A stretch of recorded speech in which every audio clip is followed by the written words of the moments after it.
My name is Ryan Allen. I work at UD. So I work in the e-learning lab, and what we generally do is support all of our face-to-face and online classes with technology, and that can mean a whole lot of things. It means clickers, for one thing. So whenever I do a presentation, I have to show up with a clicker just because there's a novelty of holding something in your hand. But more importantly, our learning management system, which again supports all of our face-to-face and online classes here at the university. I put together a presentation that I hope hits the mark. At any point, if I'm saying something that you're looking at me like this isn't it, or I don't know what you're talking about, please throw up your hand. I would be happy to stop and talk more about it. Just to help me get a better sense of the room, though, what I want to do is I want to have 3 different poll questions just to kind of understand the room here. So the first question is, what level of students do you work with? I came into this room thinking it was a lot of high school, but that may not be the case. Yep, so you can only do one, so whatever the last one you hit. And if you haven't turned on the button at the bottom of the remote, turn that on and then hit A, B, C, or D. If you hit E, we just won't count your vote altogether. Okay, so we got 33 votes. And so, okay, so it looks like the majority of us are talking about K through 8 or high school. And we have a little bit of college and a little bit of other. I'm not sure what other is. Does anybody want to yell out what other is? All of the above. All of the above. Junior high and high school, okay. Perfect. Okay. Okay, second question here. Have you ever taken an online class? A for yes, B for no. Okay, we're at that 33 mark again, 34. Okay, and so one person is in the maybe category, I suppose. And the They took it, they didn't. Okay, they signed up, but they didn't finish. So the majority of us are saying, yes, I've taken an online class. And then the final question here is, have you ever taught an online class?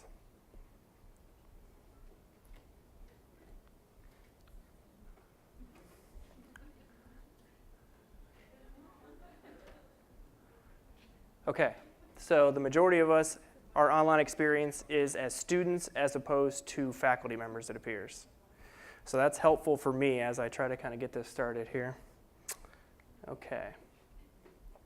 Hopefully it's helpful to you too, because as these questions come out, I guess you kind of get a sense of who's in the room with you as well. If you want to close that, Jerry.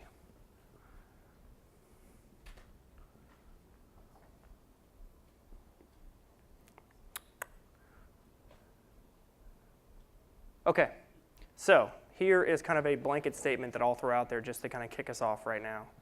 Online education has been around for a very long time. It's not going anywhere, and students actually need and want it more than they ever have before. So that's going to be kind of the direction I'm headed in this presentation right now. Okay. If you are a teacher and you look out and you see this, you're thinking, I'm not doing something right, probably. Unless you're this girl right here, and obviously she is saying, I'm going to stay awake, but I'm the only person that's going to stay awake, and I'm not happy about it. The point being that just like teaching in a classroom, if I looked out and saw everybody falling asleep, not paying attention, doing every other thing, I would think, I'm not having a very engaging experience for my audience. Students aren't exactly thrilled to be here. The same is true with an online class. You do not just want to transition into an online class where you have this type of experience. You won't see them sleeping, but you'll be able to sense them sleeping by the fact that you get no response from them at all. This is what we would want, I think, right? We want all of our classes to be like this. We want students to be excited. And again, the same thing can be true in an online class. And I think I just wanted to start there because we're talking about transitioning from teaching in a classroom to now teaching online. And it means a whole lot of different things to different people, but the point is you want to have a positive experience for your students. And so, again, that's going to be the focus of a lot of this presentation. You're going to hear me use some terms during this presentation, so I just wanted to stop for a second and quickly define them. There's multiple versions of online. Again, traditional is I'm teaching in a classroom, there's no computer online component. Web facilitated might mean I'm going to have you turn in your homework, or we're going to do some bit of work outside of class, but we're still going to meet in the classroom. Hybrid or blended learning means that we're going to basically split our class time between a face-to-face model and an online model. What a lot of classes might do is they might say, hey, show up for the first 2 weeks, then I'm going to send you off for 6 weeks to do some online work, and then you're going to come back at the end and take your final. And that would be a blended class. And then we obviously have a fully online class, which is where everything is online and requires not necessarily distance, but internet access.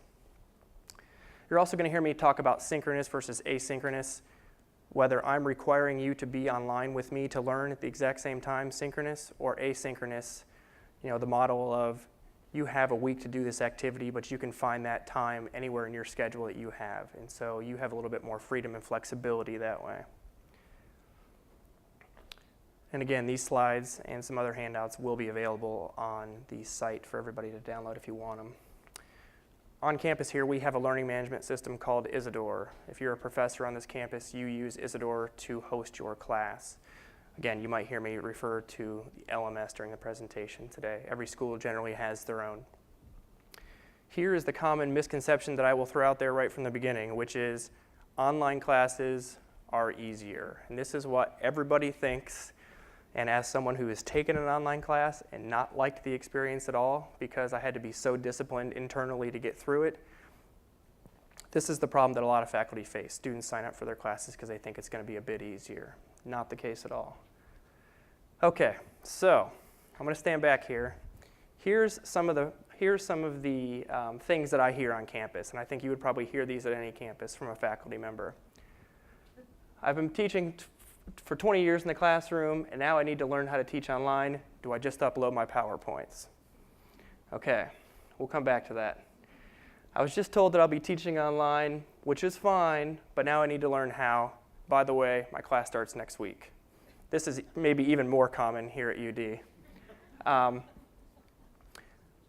It's impossible to build a worthwhile, engaging online experience for students in my discipline. I teach X, and X doesn't work online. A lot of people have that thought. And then you just have the, I don't understand why we need to teach online classes at all. And so that's, again, an attitude that some faculty would have. And when I say online at UD, just to kind of give you a little bit of background, we have 2 fully online programs, and then we have a lot of kind of onesie-twosie classes where someone wants to teach an online class during the summer to make some extra money. And you couldn't get a fully online degree in this area, but you can take that class if you're going to be away from campus. Those numbers are starting to grow, and there's starting to be a lot more interest in full departments putting programs online. And if you haven't noticed, you can drive down 75 and throw a stone, and you're going to hit about 4 online colleges anymore. So we're kind of slowly being encroached upon. Okay, so those are the attitudes, and that attitude really kind of merited us to step back and say, what are we doing to prepare our faculty in a systematic way? So we created the ELF program. We never intended for it to say ELF. It just kind of worked out that way, and if I had to rename it, I probably would.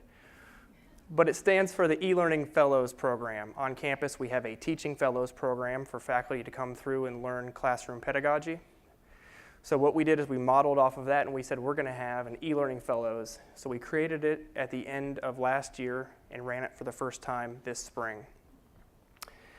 The idea was to teach best practices to faculty in online education, and we're trying to kind of grow our online muscles on campus here so that we're able to kind of keep up with that changing market, so that if all of a sudden we say we're going to take a program online, we have a group of faculty on this campus that's going to grow each year that is ready to kind of meet that challenge. So, like everything we've probably talked about today and is important at the university, yes? Real fast, is that ELF program only open to UD faculty, or is it open to? It is right now, just because of the nature of it. And I'm going to kind of hit the high notes during the presentation so you can kind of see the type of stuff we talked about. It was a Marianist approach, which meant we brought 12 faculty members together to learn. We could have built an online program where you could have kind of guided yourself through learning these same activities.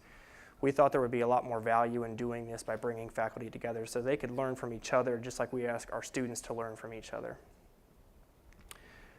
We put them through 8 two-hour sessions. We did this on Fridays from 3 to 5 p.m., also a very terrible idea. We will rework that before we go into it the next year. But the idea was that faculty were going to come in, they were going to sit through these 8 sessions where we kind of talked about online pedagogy, one area at a time, and they would be all along developing their own online class. So at the end of this program, they've been through 8 sessions and they have a fully quality-controlled online class ready to be taught. And if we repeat this every year, we'll get 12 new faculty the next year and we'll have 12 new classes, and again, we'll continue to grow that kind of muscle on campus. All courses were built to be put on Isidore, our learning management system. The faculty received a stipend for showing up to the program, the 8 sessions, and for completion of their course. Okay, so what I wanted to talk about now, and I think the majority of the presentation will be, what are the kind of lessons that we went over during those 8 sessions? And so trying to condense 10 hours of classroom time into about 20 minutes here is going to be tricky. So I'm going to try to hit some of the high notes. And again, this is far from everything we talked about, but I was trying to think of something that would be worthwhile to the group. When we're talking about online, some of the classes that people are developing through this program are not going to be fully online classes. They're going to be hybrid classes. Anybody sitting in this room could be thinking about these lessons for themselves as, how would I implement some of these things in my classroom? Don't think of it as in, we can't have online classes, so none of this will have any value to me. Think about, well, you know, I might really be able to teach this lesson by putting some of it online and having them kind of self-guide themselves through this lesson, or have some resources available outside of the classroom. So keep that in mind as we go through this, because I know that not everyone in here is in the position to just say, okay, let's throw it all online and go on with it. Okay. So actually, let me go back here. So we're going to kind of talk about 7 different points here. First is understanding online education. And I want to take a second and just talk about some facts that kind of set the stage. And you could kind of find facts in terms of the growth of online education all over the place. We're talking about 40 states have virtual high schools. Ohio has its own virtual high school where you can go out and get a fully online high school degree right now, the electronic classroom of tomorrow. 40% of post-secondary students are going to be taking a fully online class. A third of college students are now taking an online class. 65% of, I believe, CIOs were asked how important distance education was to their future plans, agreed that it was. And if you just strictly look at the numbers, online education is growing at a much more rapid rate than the traditional classroom experience, 10 times as fast. So again, it's not going anywhere, and it's only getting more and more important. Okay, so if we talk about understanding the online education, we have really kind of 3 different constituents to think about, right? We have, what's this mean to the student, what's this mean to the teacher, and what's this mean to the institution? If we talk about it from a student's point of view, what's the thing they probably care most about? Accessibility. I was just talking to someone before the session that said, they had a student who had to go take some online classes because they were out and needed surgery and weren't able to come to school, and this was going to be a way for them to make up credit. Students more and more, especially at the college level or graduate level where you're a parent and have kids or other responsibilities, you know, I can't make it to campus at 10 o'clock. I can't be there for that time, but I can learn online when it fits into my schedule. So accessibility is key to these things. Students are already comfortable with technology. What we find a lot of times is that it's harder for us as faculty members to get used to the technology than it is for the student to just get in there and kind of go with the whole thing. It's also less intimidating for a student who's shy. They can participate a lot better in an online class. And if your school doesn't offer something, there's more diversity in the online world because you have access to material that you traditionally couldn't get at your school. From the teacher's point of view, obviously, it's a way to make money. You can teach classes. You also have flexibility of schedule. So, you know, if you want to spend your summers off but still make money, you can teach these classes. You can do the same thing with a full workload during the normal school year as well. Just like with lesson plans that you probably have in the traditional classroom, you can reuse this material. So any investment you're making is something that you can then kind of reuse and will be easier each time for you. And finally, from an institutional standpoint, probably the two big things is, look, I don't have to build another building every time I want to have another class. So you're freeing up classroom space, which is becoming a luxury. Public schools specifically are having big problems with budgets, so this creates a new interesting angle for them. And if you're an institution, all we hear about all the time are, we have this great X program, and this is what brings students to us, right? You're able to attract students based on what you offer. So this allows you to attract new students that aren't maybe geographically close to you, but could be online. Okay, so if we move into the next kind of sub-area, we spend a lot of time with our faculty talking about structuring their course. Because again, when we talk about an online course and I say, who wants to teach online, everybody says, maybe. And then somebody says, hey, I just want to throw my PowerPoints up. Is that good enough? And we say, not really. And so we take kind of the first approach and we say, how would you structure your class? And that really seems very simple and becomes very time intensive, because how do I take what I do in the classroom and now move that to an online arena where students can keep up, they get the same level of interaction and facilitation that I would give them in the classroom? The example I always give is, how am I able to tell students online everything I do? Just as the bell rings and they're leaving the classroom, I can yell 15 things to them, right? Now I have to figure out a way to fill in all those gaps online. And that, at first glance, seems like, well, I'm just going to be typing all the time to try to get this information out to them. So we talk about building a nice, clear course structure. And a lot of you said, I've taken an online course, so you're either in your head thinking right now, I did not have a clear structure, or I know the power of a good course structure. We'll come back to this a little bit, but if we look at just course structure, right, how do I modularize or chunk my content so students can get through it? If I look at a syllabus and I say, hey, by Friday I need to be through module 2, do I know what that means? Do I know how to kind of log in and get access and complete the activities that I need? From students, and I've heard this from faculty before, specifically from high schools, is some people do different things here and there, but hey, they use Blackboard, and I got another professor using Moodle, and somebody's just using a personal website.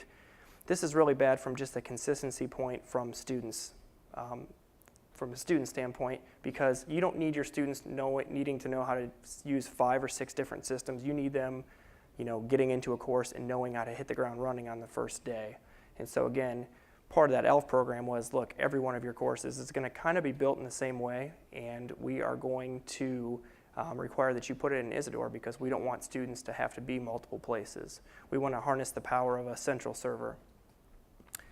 Then we also talk about accessibility and universal design. When you're putting content up there and it goes online, you need to think about things like, how is a deaf student going to learn from a podcast that I put out there or a video? These are things that in a classroom you tackle kind of as they walk in the door, and you say, okay, now I have to figure out this. In an online environment, you need to build your class in a way that is acceptable and useful for everybody. And so if you have a podcast, now you need to have a transcript to go along with that podcast. You need to be very careful about how you post content so that people who are blind can have screen readers go through and read the content off the web page to them. So there's a lot to think about in any of these areas that we're going to talk about, but accessibility and universal design is a biggie. Okay, so here is just a screenshot of what a typical online class might look like as soon as you log in. I like to show this, not to say that this is the only way it can be done, but as a way to kind of give us all a clear picture of what something could look like. So this is the course, HSS 537. And you'll see that all the different tools for the course are listed on the left-hand side there. The idea would be is that when students log in, they know right where to go, they know how to get started, so that they don't waste their time messing with the technology and they're able to get to the lessons. So again, we talk about the homepage of the course, helping them understand what's in the course and how to get started, putting your personal touch on the course. When we jump into the course modules section, we say, okay, there's going to be 12 modules in this section. In this person's course, they had a schedule that said, here are the 12 modules of this course and a timeline in which we're going to work through those 12 modules. So that if I'm a student, I know that on November 15th, we're going to be in module 7 or whatever that date might be. And then once you go into each module, you're going to see the similar setup for those modules, right? We want each module to appear and feel the same way to the students so that they're not having to relearn that content each time. And so you can have all kinds of different things in a module itself, but specifically we could talk about, we're in module 1, and we want them to know that these are the learning outcomes for this module. These are the things that we're going to need you to focus on to get through that module. In this course, the professor put an introductory podcast at the top of each module page so that students logging in didn't have to just read all this text, but they could also hear the professor's voice, hear a little bit of personality welcoming them to this module and explaining what needs to be done. And then we get into a student task section. And again, let's think about this from a Monday through Sunday approach, right? If I log into module 1, I know that I have until Sunday, in this kind of very bland example, to get through these items. And so I know that just by looking down the page that I have to read this article, I have to watch this movie, I have to complete these homework exercises. And you'll see that it's not just a very standard list of bam, bam, bam, do this, do this, do this. Because again, when you're teaching in a classroom, you don't just say, go do homework 1. You say, go do homework 1 and remember how it relates to the lesson we talked about last Tuesday, and remember that this is going to be very important in what you learn when we talk next week as well. And so again, I'm going to kind of hit on this a couple different times during this presentation, but we have things like, why is this important? You're not just telling them what to do, you're telling them how this connects to the material, how this helps them work through the learning outcomes in this module. And so for a faculty member, getting to this point is a big challenge. This is the first challenge. And once you get through that first module and you say, okay, now I have a feeling how I can lay this content out. The way I teach my class, videos are going to be a big thing. So I'm actually going to post videos in here a lot. Well, in my class, it's going to be more of kind of a text and discussion driven. So not every class has to look the same, but once you get an idea of what that first module looks like, it's easy to go in there and start laying those lessons out. And again, you could have a page like this typed out for 2 days during a high school work week, where you have students come in, they bring their computers because we have a one-to-one model or whatever that might be, and you say, I'm going to have you do this stuff online. I'm going to be here for questions, but I'm not going to be the one doing the teaching today. So there's ways to incorporate smaller bits of this into a course as well. And again, we talk about directions, right? This might be directions, which is, here are the directions on how you complete the assignment. These would be the same directions you give somebody in a classroom. But when you talk about online, now we're talking about, I need to add all of this too, right? I need to help them understand not just the assignment, but hey, to turn that assignment in, you need to go to the assignments tool, and you need to do this by this date. You need to be very, very detailed in how you carry things out with students. When we talk about a module checklist and somebody says, okay, I'm ready to build module 1 in my course, what are the types of things I'd like to have in my module? We talk about all kinds of things, right? You need an intro, you need learning objectives, you need the tasks. If you can help students understand how long a time they might need to complete that task, that's very powerful as well. The example I always give is if I log into Sister Angela's class or Jerry's class says, hey, it's going to take 15 minutes to complete this thing. Sister Angela said, you need 2 hours to complete this next thing. I'm going to jump into that 15-minute task, or I'm going to at least space it out in my week so that I know when I have time to start that task. I don't want to start something that takes 2 hours if I only have 15 minutes.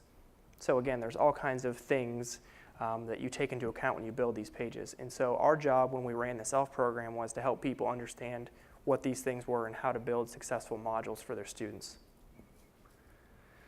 So why is this structure so important to students? We've already kind of hit on this a little bit, but as a student, the worst thing can be from an online class perspective is just feeling lost. Because if you feel lost in a face-to-face class, I can at least walk in there and say, what's going on? If I'm lost in an online class, you feel helpless, like you don't know what to do. And so You want that structure and that assistance to be right out in front of you so that you know how to get through it. Again, consistency week to week. I don't want to have to relearn how your class works each week. I want that to be consistent throughout. And for you, once you chunk that content and then you need to change something, or maybe what used to be Module 3 is now Module 2, it's so much easier to change that around piece by piece than it would be holistically. Okay, engaging students. This is where it gets tricky. Because if you're all sitting at home right now, and some people are online right now, you're saying, this isn't engaging, this is not what I need at all. And so what you need to do is you need to try these different things. The main thing that I lose when we're online now is that I have no nonverbal cues from you. I can't look at your faces, I can't hear you laugh, I can't watch you yawn. All of these things would help me know if I'm doing a very good or bad job. We have a lot of situations too where I think, as we all know, you write an email to somebody and they get really upset with you because they don't know the tone in which you wrote that email. And so now text-only communication becomes very tricky for you to overcome because, if it's me, I'm writing these emails and I'm so long in my email just to make sure that I've said everything in the exact right way, and it takes so much time. So you're losing these nonverbal cues. Students who feel anonymous in a class, if they don't feel connected to the professor, it's going to be much easier for them to just withdraw from the experience altogether. I heard this statistic, and it's probably way wrong, but the dropout rate for like a University of Phoenix class, somewhere in the 50% range, and someone who starts a degree at the University of Phoenix, like a 3% graduation rate. And again, that's a fully online university. And if you're not doing something to engage that student, do you know how easy it is to not feel accountable to a name on a computer screen? If I know Sister Angela, I'll say, oh man, she's going to expect me there, so I better show up. But if I just see, hey, Joe Smith's teaching this class, I don't know Joe. So there's ways that you have to try to engage with that faculty, with that student to keep them. You also have to dispel this myth of it's the easier option with students too. What works when you do this? Well, a lot of things work. If I had to give you 4 bullet points, I would say personalized interaction.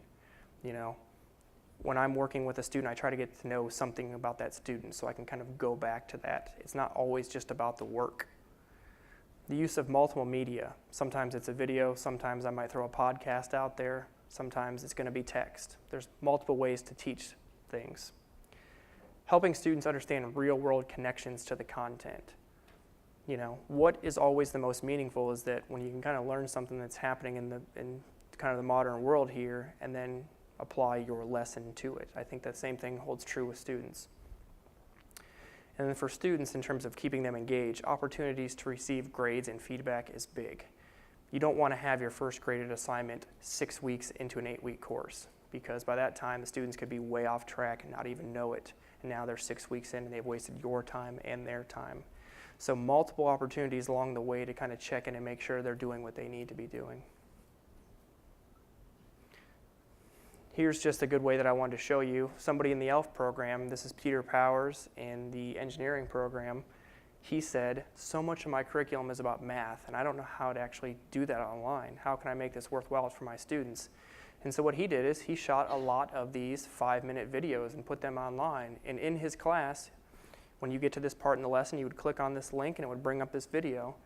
And it's just him with a camera on the table, and he stands at a whiteboard and he solves problems. And so I took 2 different snapshots there so you can see that part of it's just him talking and him being Peter, right? You want to see the professor, you want to feel that person's there. And then the other part is, you do get into the math element of it. And the nice thing about these are rewatchable. So students who didn't get it the first time at the board in your face-to-face class, they can now go back and watch this as many times as they need to. And once you do that once, that's canned content for you too, so that anytime anybody has that question in the future, now you have this resource out there. Building community among the students is also tricky because, again, you need to feel like there is somebody else in the classroom. You can't just feel like it's you by yourself. You don't want to be in a class and say, am I one of 10? Am I one of 50? Who else is in this class with me? We have online cohorts going through the School of Education program who know each other so well that the first day in a new class, never met, they're introducing themselves. Oh, Joe, how was your summer? You know, what are you doing? Because they've developed that community online, and they've been given opportunities to do that. And so we can just see over here, right? There's, you know, in most online classes, we talk about, you know, putting together an introductory forum so that students can get on there and introduce themselves. And it's not, tell me what you're excited to learn in chemistry. It's, who are you? What do you do? You know, what makes you tick? And at that point, students can now say, okay, well, Leah's in this class right here, and Joe Smith's in this class right here. And if I ever have a group project, I now have a resource to go back to and kind of learn more about these students. And I've already talked with them a little bit. So in terms of building community, you need to be a positive, supporting force to that student. Again, you cannot let them just sit out there forever. You need to be the person who is clarifying what the course is about or what the assignments are about. So if you get 2 or 3 emails from students saying, what were you really asking? That's the time to put an announcement up there, or to make a quick podcast and say, hey everybody, I know we're having a problem, but I'm going to try to answer that question for you. Facilitating class discussions is also huge because in an online world, you need to give them opportunities to interact with each other, not just you. It's not just read this and do this assignment. You need them to learn from each other. I never had the option to take online classes in my education, but I'm not sure I would have. And so now when I teach people how to do it, it's always kind of funny. Because I learned so much from being in the classroom with other people, and I would really value what I would hear from somebody. And what's kind of nice in a classroom for a student like me, a shy student, is you could kind of just sit back there and kind of watch the class unfold in front of you. And there was always 2 or 3 students who would always raise their hand and answer the questions. And as soon as they yelled out that answer, you thought, yeah, that's what I would have said too. But you never would have said that, right? So in a sense, I was kind of able to kind of sit back and not challenge myself. Well, that really can't happen in an online class because I have other people there who maybe are depending on me or whose conversation I need to be a part of.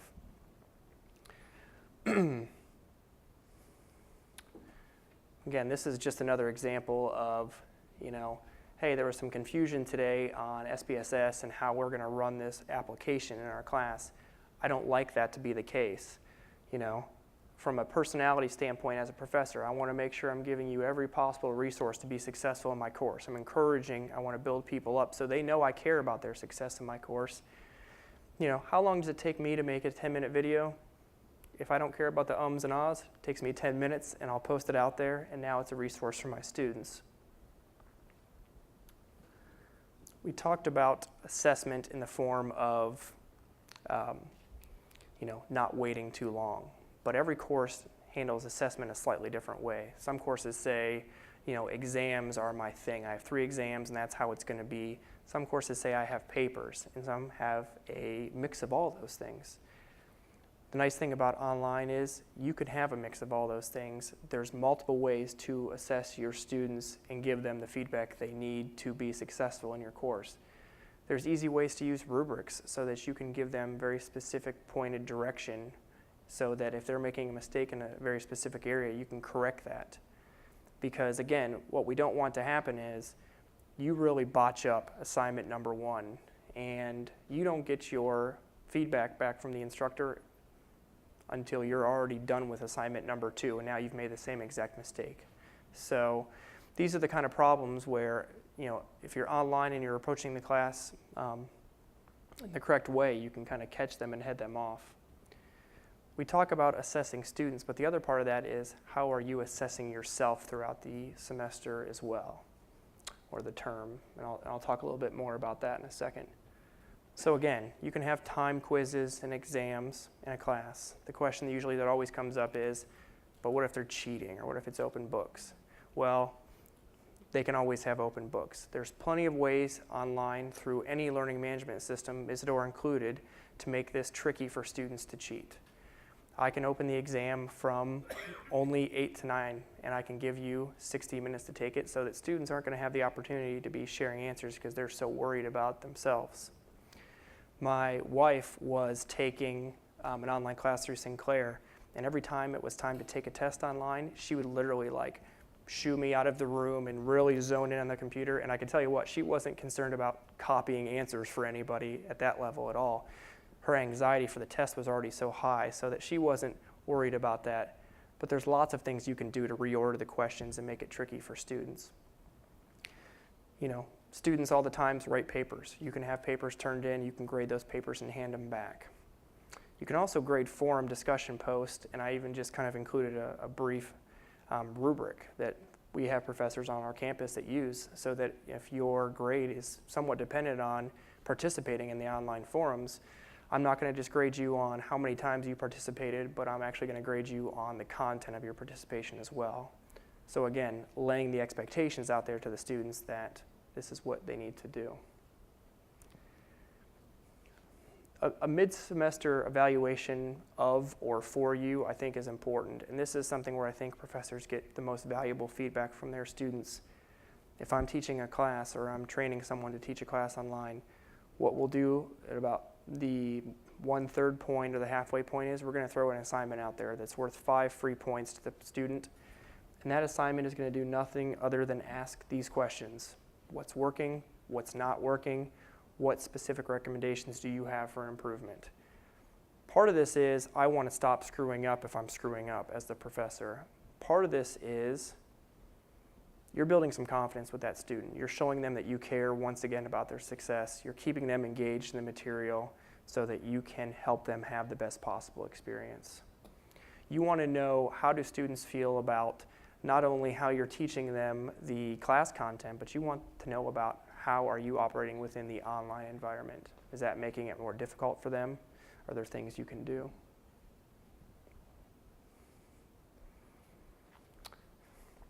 When it comes to providing feedback, this is where it can get time consuming, because if you have 30 students in an online class and they've all written 5-page papers to you and you need to give them feedback, using track changes is an option, but that is a very long option to do online, and you'll find yourself including less assignments because you just don't want to grade them, which I think everybody could do in a classroom scenario as well. But there's ways to provide that feedback, but again, they need that feedback. What about, I'm going to grade everybody and I'm going to give you your specific comments, and then I'm also going to throw out a 5-minute podcast, which is just my summary of what I saw from the class as a whole on this assignment. Again, multiple ways to kind of do this. You can build in peer opportunities as well. I mean, I think this is one of the biggest wins in the world, which is, hey, you're writing a paper, I'm going to have you exchange it with somebody else online first before you give it to me, because I not only want you to be invested in your paper, but I want you to have to see somebody else's so that you know if yours is going to be on the mark or not. Again, that's kind of cheap and free labor for you, right, to help kind of get them a good pass first. We talked about returning an assignment way too late. It needs to be spelled out in your syllabus, and your assignments need to be stacked in such a way that your turnaround time is complementary to what you're going to be asking them to do in your class. You can't be collecting something every 3 days and not returning other things for 30 days. So students need to get that feedback from you on a consistent basis. I work with people who take online classes, and they get very frustrated when they don't hear from their professor for a week at a time. I mean, again, you're paying money just like I'd be paying money to kind of have you come into the classroom. So I want you to be visible in that class for me. Again, we talked about, this being a type of feedback, which is just track changes on a Word document. That can be helpful, especially in a writing class, if I need to say something specific. I might also just have a sound recorder on my computer, which is cheap to free, one of those two, depending on what your computer setup is. And I'm just going to talk for 3 minutes about what I saw in your assignment, and then I'm going to send you or post this on the online site for you to listen to. And now you're not reading my comments, which somebody thinks are really critical or mean, and now I really don't care about this class.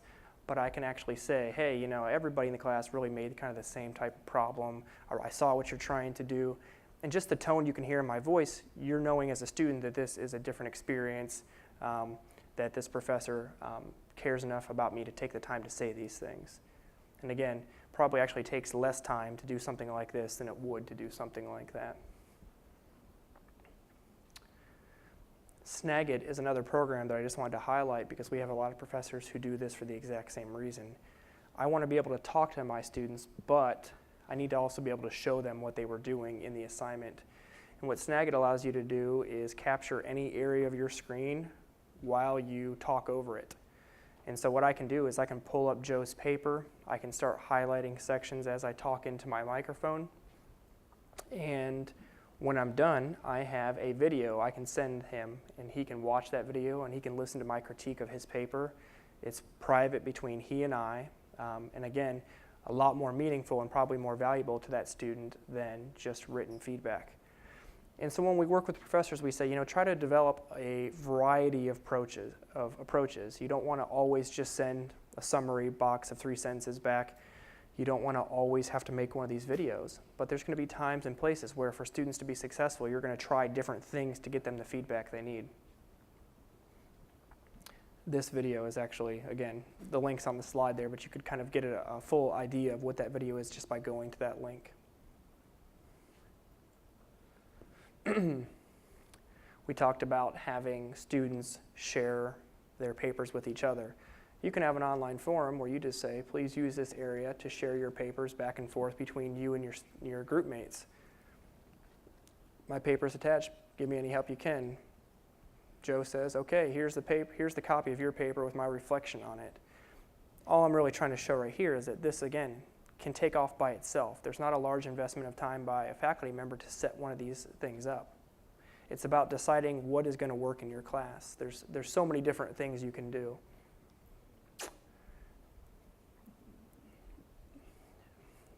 Here's the thing that usually gets thought about last at the end of the day, which is this a quality experience for my students? And everybody might think that their class is a quality experience for students, and it may or may not be. Because when you get done building a fully online class, you can self-assess that class. You can look at it and you can say, hey, does it have all these different things? Does it look right? Sure. And then you can have one of your colleagues from down the hall look at it and do the same thing. And they might even know the same content you're talking about, and they might say, hey, in Module 4, you really should add another section about this because you're not very clear.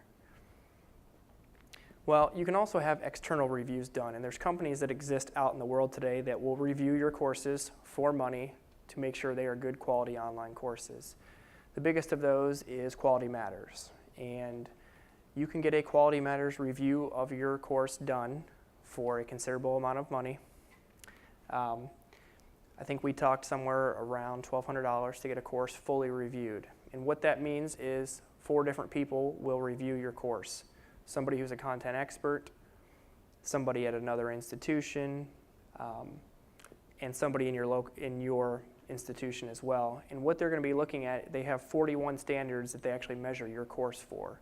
So again, you've built this course, you think it's a really great course. Well, they have things that they think are critical to a successful online course. Their big pitch is, and I'm kind of on board with this, is that when you pass and your course is Quality Matters certified, they will send you this emblem back, and it's just a JPEG file that you could probably download off the internet. And it's a Q and an M, and the idea is that you would put that at the bottom of the home page of your course, and then you would begin to market your online program or your online classes outside your school, saying, hey, we're Quality Matters certified. And that does carry with it some meaning that work has gone in to make sure that you're going to have a good experience that you've paid for in these classes. We didn't want to pay $1,200 per course to have this done. And so what we did is we took that rubric of theirs and we kind of pared it down and we joined it with some other rubrics that existed out there, and we created our own UD Quality Rubric. And that is posted on the site with this presentation. We decided that we're going to review these courses internally. We are going to take a look at the standards and make sure that if you're building a course and you're getting paid to build that course for it to be online, then it's going to meet certain qualifications. So again, there's 41 standards in the Quality Matters rubric, and you'll see that the first one, instructions make clear how to get started and where to find various course improvements. This is a 3-point item. You have to pass every 3-point item for your course to be Quality Matters certified. You have to get a total of an 85% with all the 3-pointers and some of the 2s and 1s. And so somebody would take this rubric and they would go through your course, and this is a very time-intensive program. to make sure that your course is Quality Matters certified. And then you renew your course every 3 years. This is supposed to be used in mature courses. You wouldn't build a course and just throw it to Quality Matters. You'd want to teach it for a few years, because what's going to happen, you're going to learn kind of the ups and downs of the course, and that's going to smooth out over a couple semesters. And so this is for mature courses only. It's a really great product. The price is just kind of high, and it does take some time to do. If you look at the components of a quality online course, there's all these things, right? How is the course designed? How is it delivered? How is the learning management system? Was the faculty ready? Was the student ready? Quality Matters only cares about the course design. So this is not a measure of the effectiveness of the professor at all. It's strictly kind of taking a step back and saying, how does the course look by itself? Nobody's done anything in it yet. Does it have the necessary items? So it's not about delivery, and it's not about faculty performance. The ELF course rubric, and again, this is available, is a little bit different. We do not do points. There's no 3s or 2s or 1s. We've basically said that if you build a course through our program and you're paid to build that course through our program, we are going to run you through this checklist, and you need to get a yes on every item. Now, there are certain exceptions we'll give if it's a hybrid course and the standard doesn't match exactly. We expect a syllabus to be posted in your online class before you're paid for it. We expect you to spell out to students how they should communicate with you. When are you going to check your email? Are you available on weekends? We want that type of detail to be in the course itself. And so, again, we'll run every course through this rubric to make sure that it meets our quality standards. And I'm sure this rubric will change for us over the years too as we use it more. Okay, so I knew that some of this was going to be about high schools, and now I'm understanding that it's also about kindergarten through 8th grade too. So my point comes back to, what about high schools? Because it's not the same necessarily as a university. I think a lot of the same concerns and pedagogical styles would carry over between high schools and universities, but it's not the same. Just from dealing with a local university or a local high school, I know that infrastructure is a problem, right? We don't have our own learning management systems. Where am I supposed to put these courses? I don't have anybody to train my faculty. I don't have anybody to support my students once they go online, and we don't have the money to do that sort of thing. We also have this kind of concept of there's this kind of bureaucracy or old mindsets that we're not going that direction because that's not what our school is about. And again, I say old mindsets because, as we saw earlier in the presentation, online numbers are doing nothing but continuing to grow. And if you have students at your school who want to take something that you don't offer, chances are they can get it from somewhere else at this point. And you could do the same thing to bring in other students. So I think that there's a real opportunity out there, and this was kind of the thing that was the banner opportunity in my mind, which is partnerships with other schools. Now, I know not enough details to probably speak about this intelligently, but if we had 5 or 6 Catholic high schools in the area and they said, look, we know that these are classes that typically fill up for us, that we get typical interest in, and you're going to develop one and I'm going to develop one, and we're going to kind of share these. There's plenty of partnership opportunities in the Catholic school system around this area, and larger, certainly. And again, that's access to a larger curriculum, attract new students to your school. The other thing that I thought was interesting, and I'm going to talk about Chaminade Julienne here, is that the last point of my previous slide was preparing students to be successful in future online classes.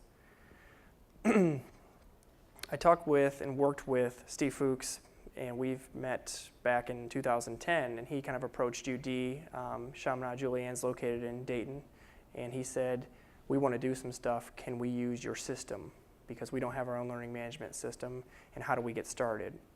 And so we ultimately said, yeah, we'd be happy to host a limited number of classes and provide the support and training for your faculty. And I kind of circled back and we talked to him leading up to this presentation just to make sure that I wasn't going to, misrepresent their experience or anything. I don't want to make it look all shiny and glamorous if it wasn't. And we were talking, and one of the examples he gave me was, a student who took one of our online classes has went on to college, and that student took an online class in college when they went there that next year, and that student reported back that all of my other peers in that class were struggling, and I was able to really hit the ground running because I've had that experience before. I had to kind of learn that discipline.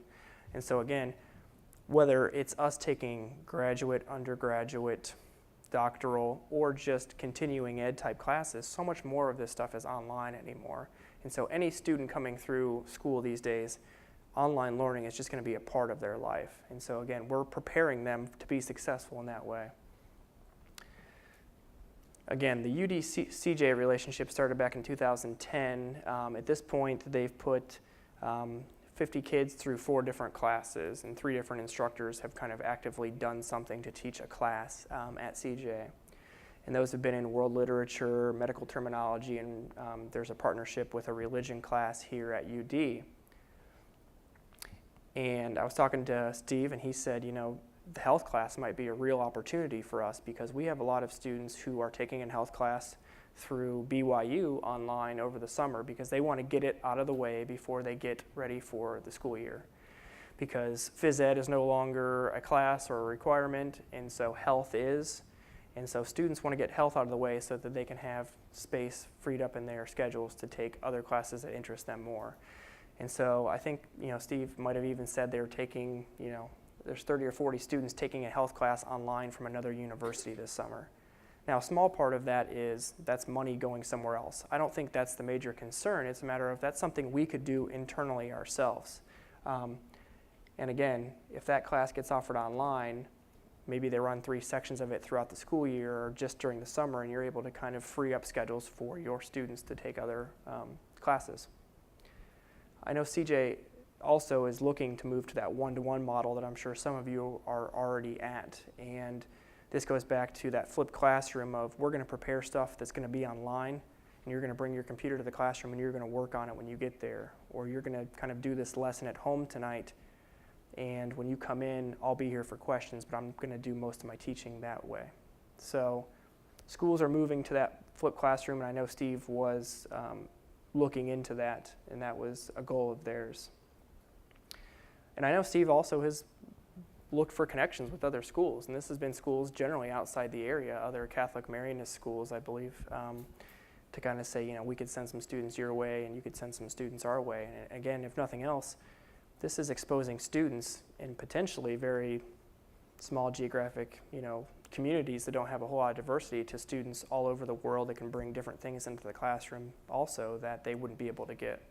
So I think there's a lot of opportunities out there for high schools to get on the front end of this, and Catholic high schools specifically to work together kind of underneath a common goal. Okay, so that is a little bit of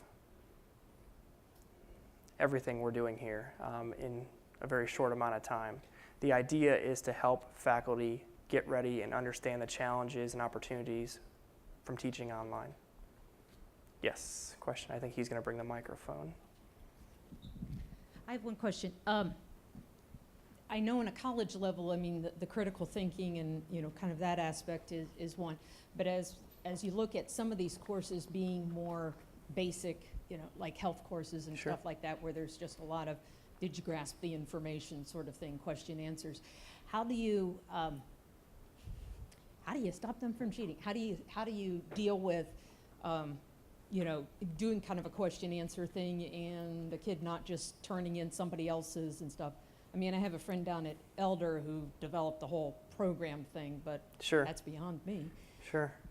And specifically, I'm not sure if you're kind of saying like if it's just testing, right? How do I stop just testing from being the way that they cheat? No, just even like an assignment, read chapter Mhm. 1 and answer these 20 questions. Sure. You know, Sure. something real simple. Yeah, I mean, I think it's always going to be a challenge, which is how do we kind of avoid these things? And I mean, how would we avoid it in a classroom scenario, right? We still give them homework when they walk out the door, and they could still go to their friend's dorm room and do it at a college level. So I think some of that always exists, but there's so many different ways that you can kind of curb assignments to kind of ask them to put their own touch on it. Again, from an online quiz point of view, you can kind of say, look, everybody's going to get a different subset of these similar type questions, and so all the questions won't be the same. Maybe their assignment is a journaling assignment about how this relates to something in their life that cannot be kind of duplicated across. Maybe it's participation in a discussion forum tool. At UD, we have an element of the discussion forum tool that says you can't read what other people have written until you post to the discussion forum yourself, which means they can't go on there and kind of troll for a while, come up with a summary answer from everybody else, and then throw it out there. So it's certainly a real challenge.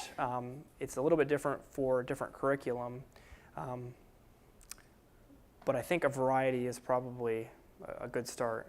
Is there something out there that, I know he flags his assignments and then, to the extent of, semester 1, class 1, and then if it comes back not flagged at the right class, then he can kind of guess, well, this kid probably picked it up from another kid, another semester.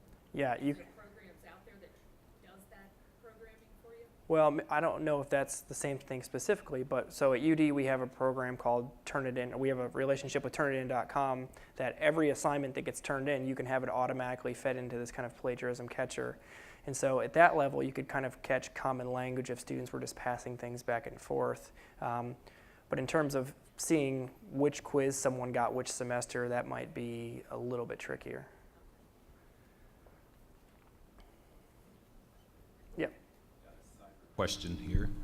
Let's see, Dave Faber from Diocese of Grand Rapids wants to know, let's see, all the courses that you highlighted had a specific timeline. How do you personalize the courses to allow students to move at their own pace? Yeah, that's a good question. A lot of times what we're doing here is we're not talking about a course where someone can move at their own pace, because what we ultimately want to avoid is we don't want to give students complete freedom to kind of pace themselves through the course, because our experience has shown that that means they're going to put it off until the end. And that becomes a real problem for instructors, because you had 16 weeks and now you only care about doing everything in the last 1 week, and now I have to answer 50 emails from you and deal with all these excuses and problems. And so what we try to do, and maybe this is a slight difference between a profit and a not-for-profit online school, is we try to have the courses paced on purpose so that students are meeting different mile checks kind of along the way. The other part of that too is that we want these to be community courses, and so if I have a student who's already working on Module 10 while everybody else is on Module 1, how can that person communicate in the discussion forum and help the other students understand the content? There's not going to be a community for that student all the way through. So it's probably a little intentional that we do it that way.